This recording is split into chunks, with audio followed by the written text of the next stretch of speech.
Busy ngayon dalang anak ko. Nagluluto sa new business. What?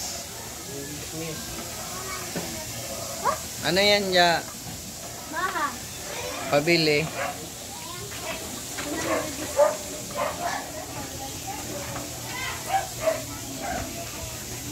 Bagong business. Tagaluto, oh. Yan ang business niya, oh. Cook.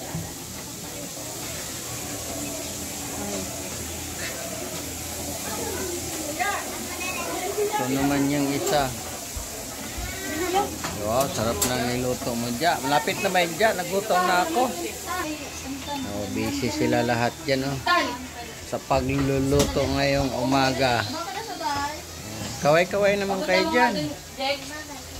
Mga Ano nga doon? cooker natin. Uy, andun yung taga-tikim. Nilulaw nga pala. Ma!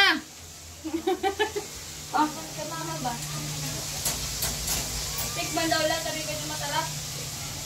Ayaw? Ito pa yung isa tagaluto, oh. Nalugod siya.